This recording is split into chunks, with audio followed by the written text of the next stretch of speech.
All right, commercial real estaters, it's week 34. Quick hits, real quick. What? Quick availability. Oh, you're going to go over the 3450 Bethlehem, 26,000 feet on 3.4 acres in Fort Worth. Zoned K heavy industrial. You need a little iOS play called T-Hub at NAI or David Gwynn. They're working on that for us. 1916 Old Denton Road. We got Rich Young calls it 21,000 feet on 2.4 acres. If you need something like that with outside storage in the Valwood area, we're about the only game in town. Call Chris Kelly or Rich Young. Yeah, that's perfect for fleet maintenance. Yep. Can't do high pileage storage outside in the yard there. 1230 South J, Elmer Turner Freeway, 11,000 feet on 10 acres, 7 paved. Bo Puckett and Caleb McCoy. We can divide it in half into a 4 and 3 acre site. Mm-hmm. If you got an iOS user on that. 4730 Bronze Way, we are going to put on the market this week for sale. It has a lease in it through 10/31/28. And let's see, Dividend down in San Antonio, 15,494 square feet on 1.14 acres. Call Lano. Dalton and Colin at Lano are working on that for us. So, as we get into the economic calendar this week, initial jobless claims, forecast 230, previous 227. Nothing really else looked interesting to talk about this week. Our U.S. debt went up. How much, Wilbur? I don't know. Drum roll. $28 billion. $20 billion. The Dow closed out. It kind of all rallied last week. All the things that lost the week before, it just propped it right back up. I mean, what a video game. Yeah. None of it seems like it's an indicator of actually what's going on. Right. The Dow closed out at 40,659, up 2.86%, gained 1,162 points on the week. The S&P was for 5,554, closed out at 5,554, up 3.78, gained 210 points. NASDAQ closed at 17,631, up 5%, gained 886 points. I mean, was this just like a pump and dump? Or a dump and pump? What did I say 2 weeks ago? My dad said, he's like, the bankers don't want to work. They're in the Hamptons. Yeah. They'll come back and buy everything. Let's just sell our positions so we don't, mess anything up while we're gone. I thought he was kind of BSing with that, but it seems like he's probably not wrong. The 5-year closed at 3.763 and the 10-year closed at 3.885, so just down a little bit. Commercial real estate stocks. Oh, they're gaining. Let's see. 1 week performance. Reed Hotel up 5.28 points. Real estate development up 4.93. Real estate services up 4.57. Diversified in 4th up 4.33, and REIT office at 3.99. The 1 month performance, REIT healthcare, real estate is leading, real estate services is in 2nd, and REIT retail is in 3rd. So that's who's leading the real estate stocks. The term of the week. Feed it.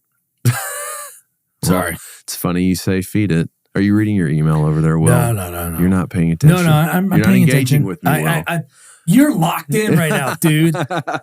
He's on a mission today, people. And whoever has known him for a long time, when he's on that track, you just let the guy. You let the guy run it out. What is it? Well, I was on a call about a portfolio deal, and we asked how the process would work. Oh, and yes. they said, we'll call for offers. And then we'll take the top 3 to 4 offers and tell them to give us a best and final, so you'll get another bite at the apple. Another bite at the apple. Oh, this is so fun doing this now because when we're talking to people, we're side texting. Oh, Mark. Yeah. You just we send words to each other. I sent it to you That one when we're on Yeah. phone call with that group out of New York City. I was like, "Bah, Yeah. what does this mean?" Right. Yeah. So bite at the apple. So if you want to get another taste, Yeah. get another bite at the apple. For all you brokers out there. So stir the pot and get all of your yeah. For all you people that can actually have a call for offers on a deal. Yeah. That's always funny. Well, this weekend, we start the college football season. Okay. We got 2 games, week 0. You've got the Noles, the Florida State Seminoles are traveling to Georgia Tech. Oh, that'd be a good game, right? So Florida State's picked by 11. Uh-huh. I'm taking Florida State. I have a feeling they're going to come out and just stomp somebody. For sure. They're just pent up anger from last year. Yeah. Jay Murr sent me his picks here. So he likes the Florida State Georgia Tech under. Georgia Tech doesn't score a lot of points. No. And they eat a lot of clock. Yeah. That triple option. Yeah. So we're on Florida State to cover by 11, and we're taking the under at 55.5. So there's 2 picks. SMU and the Nevada Wolfpack. SMU will travel out to the desert. Yes. Pony up, guys. I think SMU is going to have a good year. I think so. We are taking SMU minus 27. Mm-hmm. These are also Jay Murr's picks, Mursachi's. And we're taking the SMU Nevada over at 57. But this is the interesting pick, and this is the one with some thought process behind it.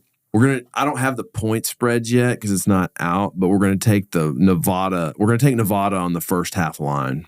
Okay. Because I think come out. I think they're going to come out, they're going to play, and they're going to keep it competitive. And then in the second half, SMU's depth is going to just crush them. Yeah. So that's probably pretty fair assessment. That's a pick we'd love to do with Rice. Rice will always play. They'll play a big game at the beginning of the year, and they'll play them hard in the first half, and in the second half, the depth just wipes them out. Yeah. So we will track our record this year, see how good we are. I actually placed, little bets on all these things just so I'm in the game. It's in the game. Have some skin in the game. Yeah. So in news, I thought this was interesting because I've always wanted to do this, and these guys have the money to do it, and probably. So Provident is suing the city of Fort Worth. How come? Over an zoning industrial battle. Oh.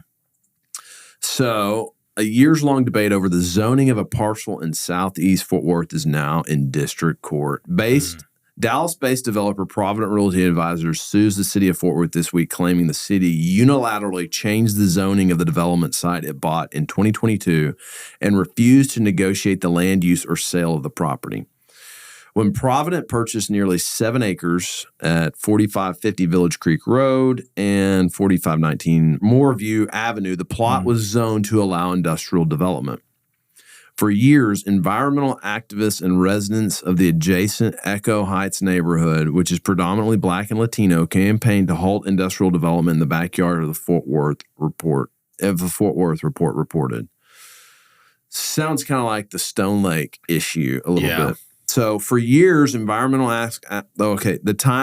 this time around, they again argued additional industrial development would increase air pollution and cause health issues for mostly the people of color living nearby. I don't know why the color of your skin has anything to do with what pollution does to your health.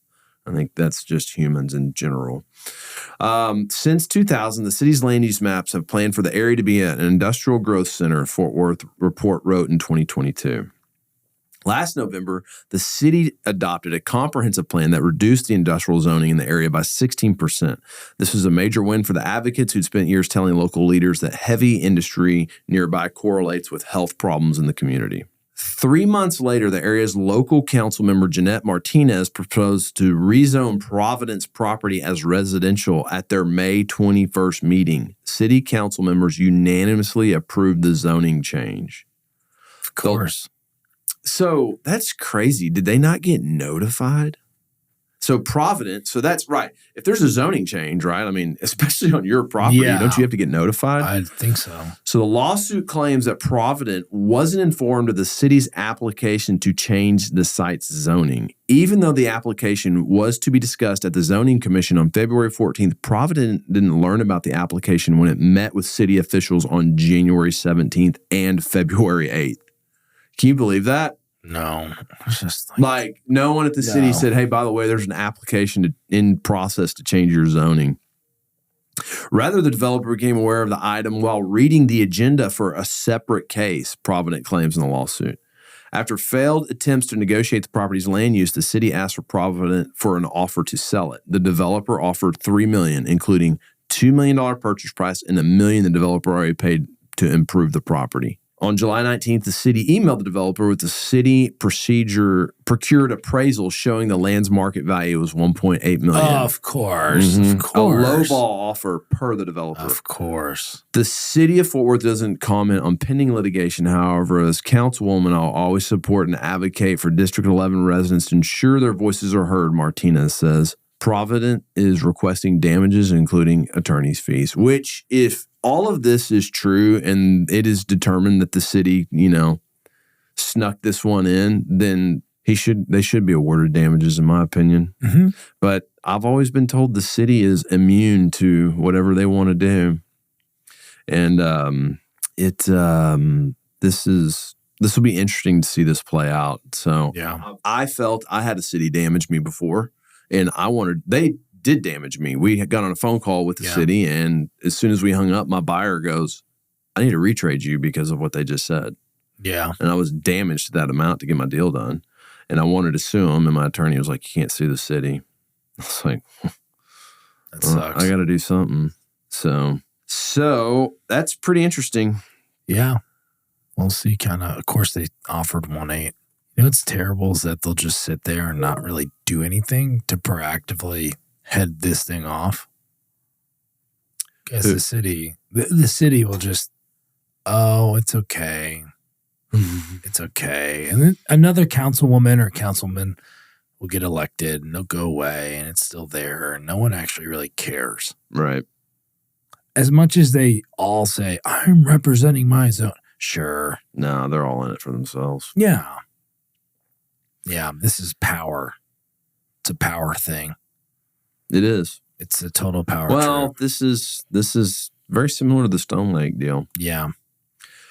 Raising Cane's levels up with an office campus buys with $6.2 million in incentives. Yes. They Saw bought that. the EDS campus Ooh. right here close to us. Yeah. So That's good for them. they purchased Ross Perot's former EDS campus with 400,000 square foot property as part of the company's ambitious strategy to reach $10 billion in sales and 1,600 locations by 2030. The city council approved a 15-year incentive package, which will pay for Raising Cane's relocations from its 120,000 square foot lease at Bishop Road in Plano, and will support building improvements and hiring. They must create up to 1,020 full-time equivalent jobs and invest $20 million in campus renovations as part of the deal. They currently have 800 restaurants across 40 states, and it first started leasing space in the Legacy Business Park back in 2009 when it had 24,000 feet. Its dedication to in-person work contrasts with the broader trend of companies reducing their office space and light remote. So anyways, you want to slang them chicken fingers, you got to come to the office. Y'all get on in here, boy. Yeah. So anyways, that's kind of cool. Yeah. So they want to double their store count. They want to be at 1,600. If you're building Raising Cane's and you Call need some us. money, call us. give us a holla. Call me. We got your cash. Got some money for you. Don't get that money. Call. So yeah, we would definitely fund a Raising Cane's development. Yeah. Love that. Do love that. Let's see. And finally, in news, X to leave San Francisco in favor of San Jose, foregoing Texas. So they're moving their corporate headquarters, which is, you would think they would move to Texas, but I guess he found a nice little place in San Jose. But sounds like it's just like, let's see.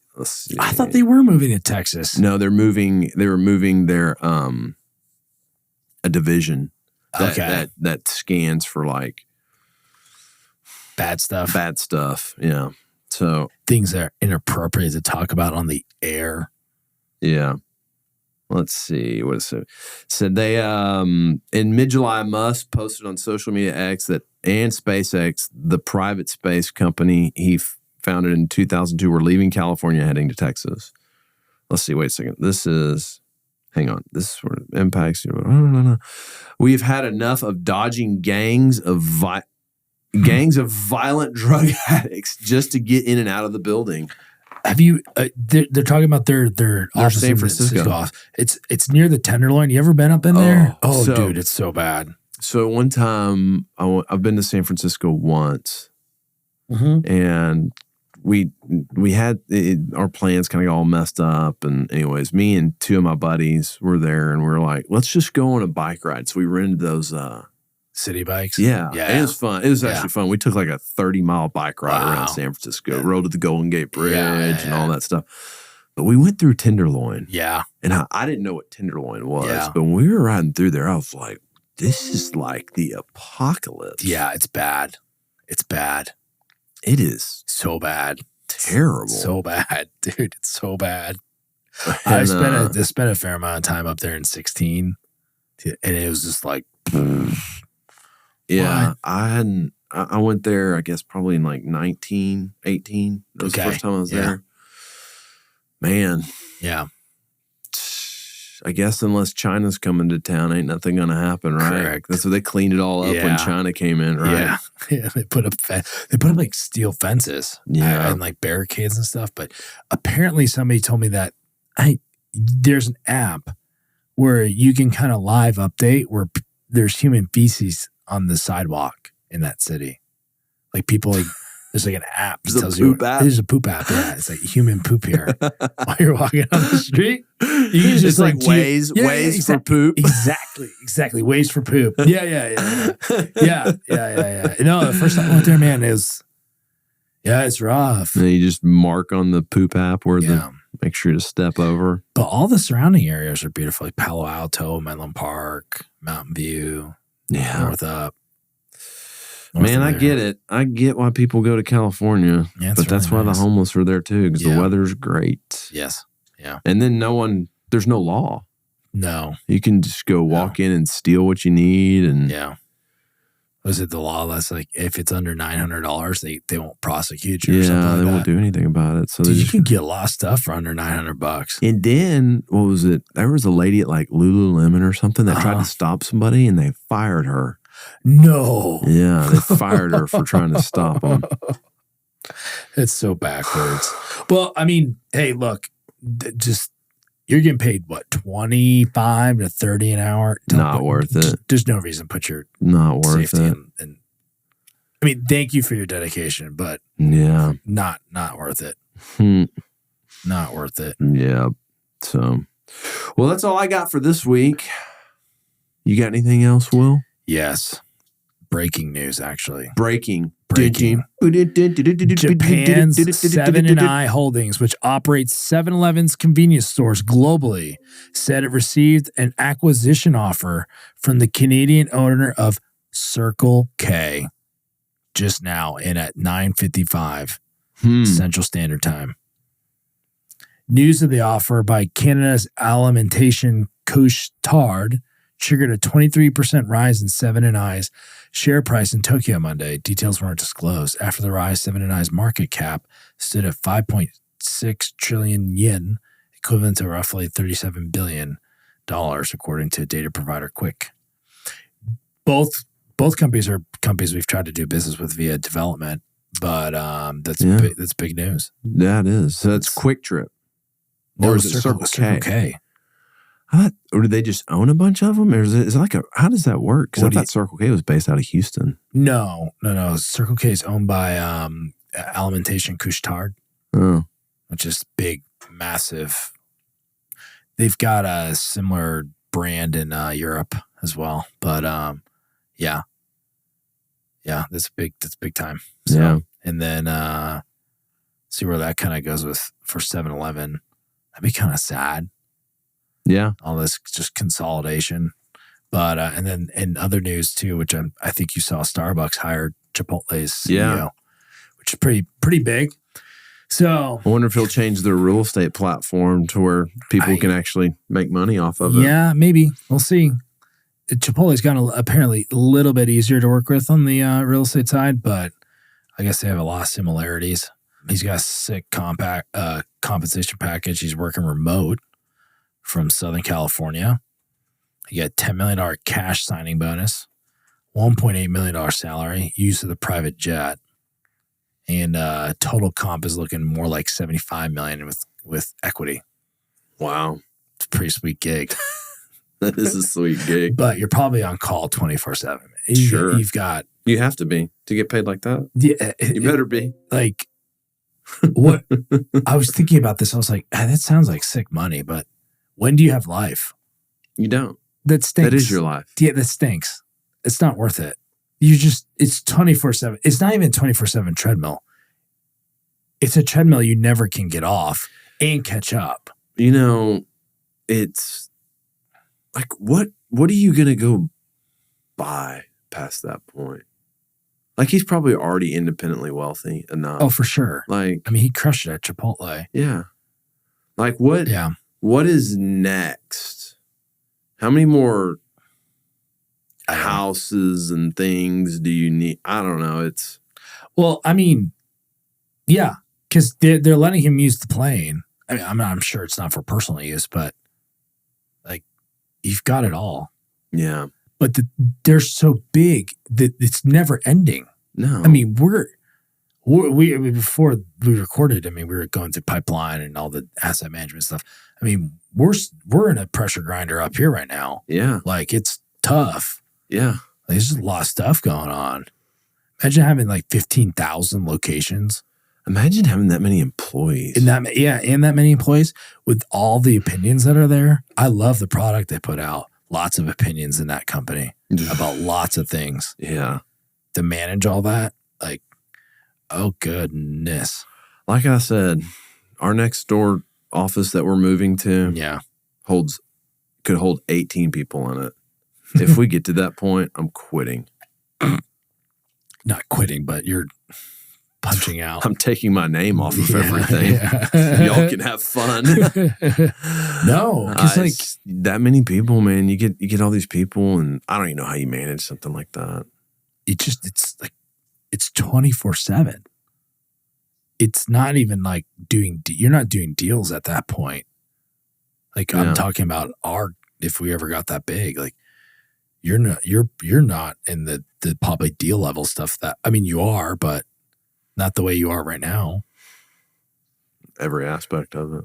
Yeah, you're knuckles deep pretty much in everything. Mm-hmm. But when you get 18, 20, 30 people, you're playing more babysitter role than anything else. Yeah, you're just dealing with all their problems that don't relate to the business. When I got to call you in to like push a lender over the edge, okay, here comes Jeremy. Yeah. He's got a big stick. You better watch out. You know, yeah. He's going to hit you with it. Yeah. This is what he wants. Versus, so-and-so didn't come in today and didn't do their job and all these things. Yeah. So, but yeah, that's all I got. There's some other stuff I saw, but Jeremy and I are going to be traveling a little bit in September. We got LA, Chicago, New York lined up. So if you need to come see you, or you want to get on our radar, please let us know sooner rather than later. Yep. We're thinking the first week of September we'll be in Los Angeles. Mm-hmm. Jeremy probably won't be at the iOS conference, but I will. But if you're in LA and you want us to see you, we can come and visit you. And then sometime in mid-September, we're either going to go north in the Midwest to Chicago or east to New York. Yep. TBD. So reach out if you'd like to connect. Yep. That's all I got. That's all I got. All right, guys. Good luck out there this week. Peace. See ya.